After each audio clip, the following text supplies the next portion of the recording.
Is the new background distracting you enough as to not notice that I haven't posted in a while? If it is, then good job.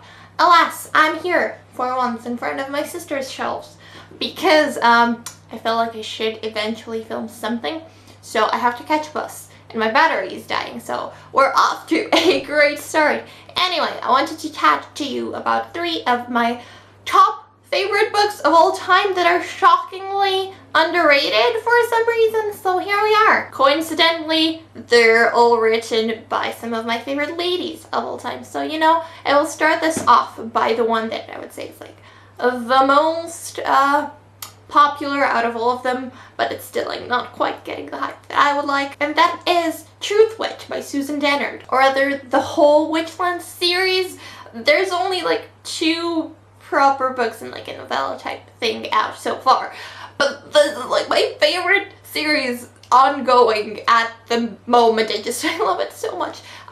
Basically this is a YA high fantasy type thing, and you have your main character Sophie, who is like best friends with Isolde, right? Have these 2 girls, shit happens, plot, and they're kind of, you know, out for their lives, politics, magic, friendship, some angsty romances that I'm like, I know that Susan was like rereading this recently and she was like very unhappy with some elements, so if you read this and you're like, this shit is a bit problematic, I don't remember noticing when I read it, but I don't think I was as critical of a reader back then, but still, it's a bit hard to get into because, like, you know, high fantasy or whatever, but it's so good. And my favorite thing, you know, besides the angsty romances, because I do love me some angst, and like by I do love me some angst, I mean like a lot. This is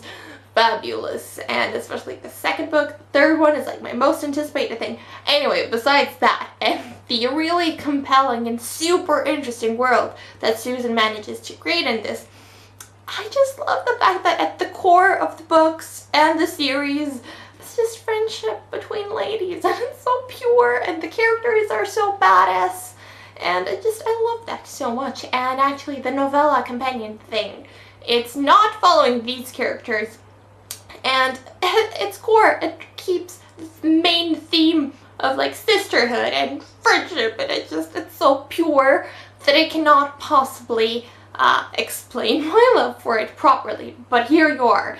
You have probably heard about this book so far, so do read it, please. And then the other 2 books that I'm here to chat to you about today are both Irish YA fiction. This is like one of my favorite books of last year. I will link my favorites of 2017 down below, but I did mention this because I love it so much, and it's signed to me. And yeah, this is Spirit and Phone Parts by Sarah Maria Griffin, who's like my favorite, and it's this I guess post-apocalyptic, it's not dystopian, it's just like post-apocalyptic world set in a post-apocalyptic steampunky Dublin, and it's very loosely retelling Frankenstein.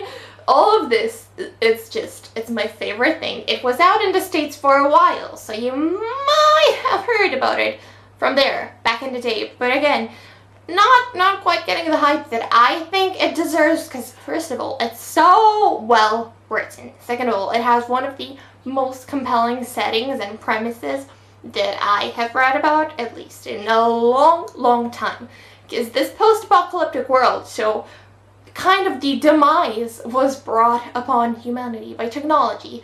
So you have, again, very steampunky, so there's a lot of technology, and our main protagonist has like a mechanical heart, and a lot of people have mechanical parts, but they're still very fearful, so they have like no internet, and it's so thought-provoking, and it's so compelling.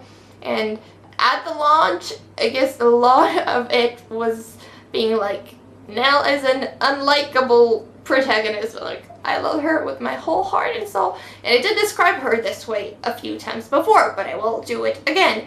She reminds me a bit of a mix of Katniss Everdeen, Frankenstein, both the monster and doctor, And then Cyborg, but not like Teen Titans Cyborg, but like angsty Justice League Cyborg. It's so good. Again, I cannot stress how compelling and thought-provoking it is and how well written it is. And then you have chapters in code. It's so good. It's so good because Nell like tries to build an automaton out of nothing, and it's a joy of a book. Please do read it.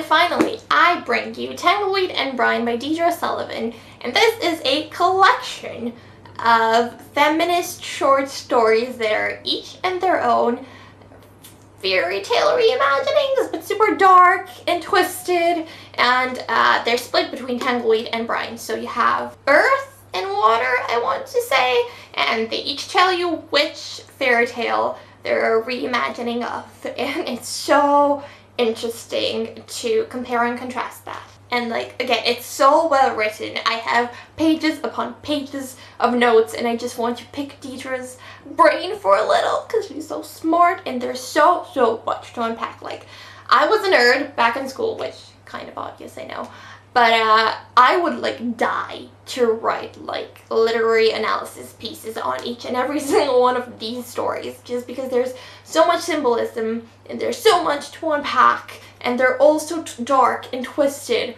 and the connections between them and the like source material are super interesting. And it's about mostly women regaining their agency inside their own stories, and it focuses on a lot of, you know, conventionally female themes. I mean, themes that are conventionally associated with femininity and all of that, but you know, a bit exclusionary to put it that way, so please do help me find a better formulation. So it focuses a lot on like mother-daughter relationship, even if the mother is like, not present, and motherhood, and bodies, and society's perception of bodies, and how that affects the woman's life. And it's so compelling. I will say, I don't think there's any like trans woman featuring in any of the stories. There are some diverse body types, and I think one or two of the stories have a woman of color. So there is that. I would love to get another collection like this with the other two elements, because I think Deidre is just like a genius, and I would love to see what else she can come up with.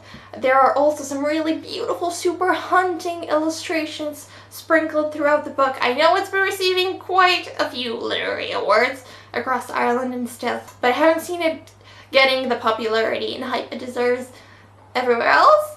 So now you know. Yes, these are some of my favorites that are so underrated in my opinion, and I would love to hear about some of yours, and please do let me know if you've read any of these so we can chat about them. I love them all so much. Thank you so much for watching, and I will hopefully come back with another video at some point. Bye!